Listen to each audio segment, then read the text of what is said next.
तो आज के इस वीडियो में हम डिस्कस करेंगे क्वेश्चन 12-46 आर सीबलर book edition mechanics of material का एक क्वेश्चन है। क्वेश्चन 12-46 में हमें क्या बोला है, determine the maximum deflection of the simply supported beam, और इसकी हमें मटेरियल प्रॉपर्टी दी हुई है ई, और क्रॉस सेक्शन ज्योमेट्रिक प्रॉपर्टी आई दी हुई है, सही है। और हमें बोला है कि मैक्सिमम डिफ्लेक्शन निकालें, वाई मैक्स हमें चाहिए, तो ये हमारे पास ज्योमेट्री है। अब इसके अंदर सेक्शन 2 से ज़्यादा बन रहा है, तो हम इसमें कोशिश करेंगे कि मैकेनिकल फंक्शन लगाएं। तो सम स्टैंडर्ड्स के मुताबिक हमारे पास जो डायरेक्ट फार्मूला है वो यूज़ कर लेंगे। तो पहले इस ज्योमेट्री को हमें पता है कि हमें जब हमारे पास VDL शुरू हो तो वो इस सेंस में शुरू हो कि वो पहले कम हो फिर बाद में इंक्रीज़ होता है और टिल लास्ट तक वो जाए। तो अगर उस फॉर्म में अगर हो तो हमारे पास डायरेक्ट फार्मूला लग जाएगा। तो उसको स्टैंडर्ड फॉर्म में लाने के लिए तो हमने ये FBD को इस तरीके से ड्रॉ कर लिया कि ऊपर हमने एक UDL लगा दिया, सही है, और फिर नीचे एक VDL लगा दिया जो कि पहले लो है और फिर इंक्रीज़ होता जा रहा है।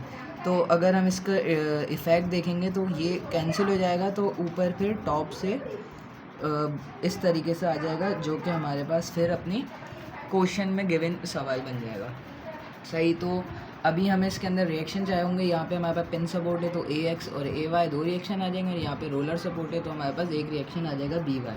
तो इसको निकालने के लिए मैंने AX और AY को नेगलेक्ट कर दें क्योंकि वो अननोन है। तो इसी पॉइंट पे मैंने मोमेंट की इक्वेशन लगा दी। तो मोमेंट A = 0 ले लिया, मोमेंट अबाउट A। तो यहाँ से BA जो कि अननोन था मेरे पास, ये इक्वेशन बन गई सिंपली। तो यहाँ से आ गया 20 किलो न्यूटन, सही है। और फिर मैंने BY पता चल गया और AY अननोन है, तो simply FY summation of forces on Y axis मैंने =0 ले लिया। तो यहाँ से मेरे पास AY आ गया जो कि 22.5 किलो न्यूटन था, और AX मेरे पास 0 हो जाएगा, सही है। अब यहाँ पे मुझे मोमेंट की इक्वेशन बनानी है, तो यूजिंग स्टेप वाइज फंक्शन। तो पहले मैंने ले लिया पॉइंट लोड को, तो इसकी डायरेक्ट मेरे पास ये है कि x - a की पावर 1 होता है, और यहाँ पे मेरे पास पॉइंट लोड का मैग्नीट्यूड होता है। और जहाँ पे मेरे पास लोड लग रहा होता है, जैसे मेरे पास इस AY पे लग रहा है, तो मैंने यहाँ पे इस पे x - a 0 हो जाएगा, तो x - a 0 हो गया, और y का मैग्नीट्यूड मेरे पास कितना था 22.5 किलो न्यूटन। तो यहाँ पे 22.5 किलो न्यूटन आ गया। अब दूसरा पॉइंट लोड मेरे पास ये 20 किलो न्यूटन है, लेकिन ये अपोजिट डायरेक्शन में होगा, तो माइनस का 20 किलो न्यूटन, और ये कहाँ लग रहा है तो x - 1.5, तो x - 1.5 आ जाएगा। अच्छा, अब ये मेरे पास किलो न्यूटन में फोर्सेज है। अब UDL की बात करें तो UDL मेरे पास लग रहा है ये जो कि x - a से शुरू होता है। तो a मेरे पास क्या होगा यहाँ पे 1.5 तो हो जाएगा 3, तो x - 3 का होल स्क्वायर और मैक्सिमम फोर्स डिवाइड बाई 2। तो इसके जो मेरे पास होता है हाइट वो है 15 किलो न्यूटन और डिवाइड बाई 2। अच्छा, ये भी मेरे पास लग रहा है डाउनवर्ड, तो मेरे पास ये हो जाएगा नेगेटिव का, तो इसलिए यहाँ पे आ गया 15/2 x - 3 का होल स्क्वायर।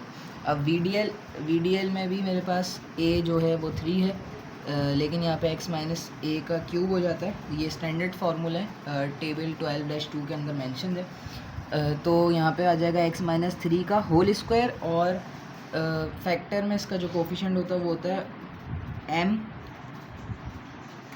सही। तो m/6।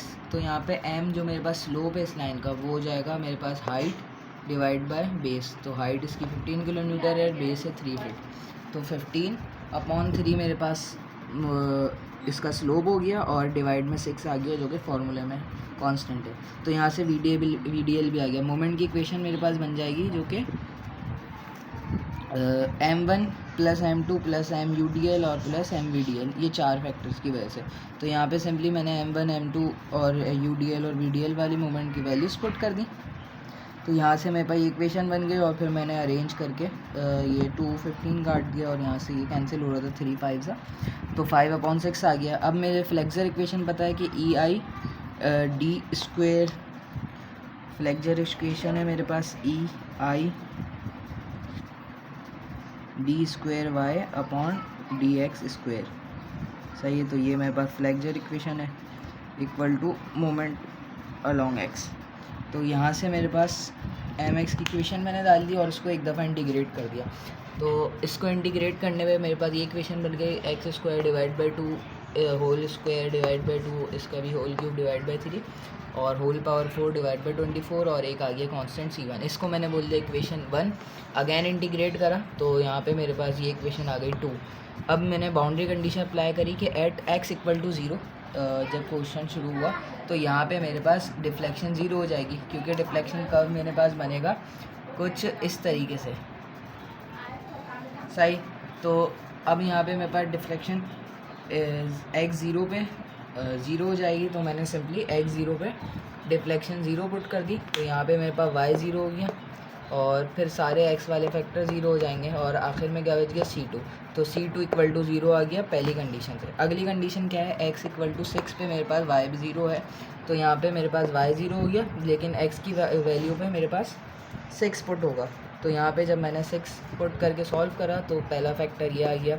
मैंने सिंपली बस इसके अंदर x की वैल्यू 6 पुट करी है और यहाँ पे ये फैक्टर आते गए और लास्ट में ये और फिर c x, तो यहाँ पे 6c1 आ गया और c2 मेरे पास 0 था जो कि वैल्यू आ गई थी, तो यहाँ से c1 की वैल्यू आ गई -77.62 कह सकते हैं।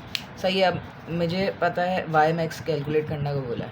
अब y मैक्स मेरे क्वेश्चन में निकलेगा जो कि डिफ्लेक्शन आएगी वो किस रीजन में आएगा, वो आएगा इस रीजन में, है ना। हमें पता है बेंडिंग इस तरीके से होगी, तो y मैक्स आएगा x की वैल्यू जो है x है, यहाँ पे x की वैल्यू 1.5 से ज़्यादा पे और x की वैल्यू 3 से कम पे। तो मैंने लिख दिया y मैक्स अकर्स होगा, सही है, जो होगा वो 3 से कम पे होगा और 1.5 से ज़्यादा पे होगा। ये मीटर्स में मैं बता रहा हूँ। अब मैंने y जो मुझे पता है कि जब y मैक्स होता है तो y मैक्स में मेरे पास स्लोप 0 हो जाता है। सही है, स्लोप का क्या मतलब है, मेरे पास dy/dx। सही है, तो जब y मैक्स होता है वहाँ पे स्लोप 0 हो जाता है, ये y मैक्स है मेरे पास। तो इक्वेशन 1 को मैंने ले लिया जहाँ पे dy/dx मेरे पास 0 हो गया, तो सिंपली मैंने ये फैक्टर 0 हो गया तो ये 0 आ गया। अब यहाँ पे x मैंने निकाल लिया। अच्छा, जो कि मैंने ये कंडीशन बताई थी जो कि मैकुलस फंक्शन में है कि x की वैल्यू अगर a से कम होगी तो उसमें मेरे पास 0 हो जाएगा और a यहाँ पे क्या है मेरे पास 1.5 तक है, और उससे अगर कम होगी या 3 से ज़्यादा होगी तो वो वाले फैक्टर भी 0 हो जाएंगे। तो यहाँ से मेरे पास x वाला फैक्टर है, x -1 वाला x -1.5 वाला फैक्टर है, लेकिन जो x -3 वाले फैक्टर है ना वो 0 हो जाएंगे। सही है, यही हमारे पास यूनिट स्टेप फंक्शन कहता है। तो ये दो फैक्टर 0 हो गए मेरे पास, खाली c1 वाला बच गया, तो c1 आ गया और यहाँ से x की वैल्यू मैंने निकाल ली, तो यहाँ से x आ गया मेरे पास 2.97 अप्रॉक्स। अब मुझे पता चल गया कि x की वैल्यू 2.7 पे y मैक्स होगा, तो मैंने x की वैल्यू इक्वेशन 2 में पुट करी और यहाँ से मैंने निकाल लिया y और c1 c2 मुझे यहाँ से पता चल गए थे, तो यहाँ से मैं y निकाल लूँगा। e भी हमें गिवन है और i गिवन है क्वेश्चन में। अब y मैक्स निकालने के लिए मैंने 2.97 यहाँ पे रखा और अगेन इसमें भी मेरे पास क्या होगा, x -3 वाले फैक्टर 0 हो जाएंगे क्योंकि 2.97 मेरे पास 3 से कम है और यूनिट स्टेप फंक्शन यही कहता है कि a जब कम होगा, a हमारे पास 3 है यहाँ पे, तो 3 से कम वाले जो होंगे उस पे वैल्यू ये वाली x -3 वाली ये 0 हो जाएंगे फैक्टर। तो यहाँ से मेरे पास y मैक्स आ गया जो कि आ गया माइनस का 1.0915 क्योंकि डिफ्लेक्शन होती है ना, तो माइनस को हम नेगलेक्ट कर देंगे। 1.915 एक्सपोनेंट -5। अच्छा, यहाँ पे एक्सपोनेंट -5 है, मैंने एक बार रिपीट करी थी कि यहाँ पे मेरे पास जो वैल्यू दी हुई है वो किलो न्यूटन में दी हुई है, और मैंने जब यहाँ पे e की वैल्यू रखी और i की वैल्यू रखी तो ये तो मैंने उसमें रख दी एक्सपोनेंट 9 मतलब गीगा पास्कल में रख दी डायरेक्ट, और यहाँ से जो y आया वो मेरे पास यूनिट क्या आ रहा है, किलो न्यूटन पर मीटर, तो किलो न्यूटन का एक्सपोनेंट 3 आ जाएगा यहाँ पे। सही है, मैं यूनिट कर रहा हूँ, तो एक्सपोनेंट 3 आ जाएगा, तो ये मेरे पास हो जाएगा x की पावर -2। सही है, और अगर मैं पॉइंट इधर शिफ्ट करूँगा तो मेरे पास ये हो जाएगा x की पावर -3, और x की पावर -3 मुझे हटाना है तो मैं क्या कर दूँगा, यहाँ पे मिलीमीटर ले आऊँगा, तो मेरे पास जो कि डिफ्लेक्शन आ गई वो आ गई 10.915 मिलीमीटर। तो ये मेरे पास आंसर है इस सवाल का। सही है, अगर आपको कोई भी क्यूरी है तो you can ask in the comment section. Thank you.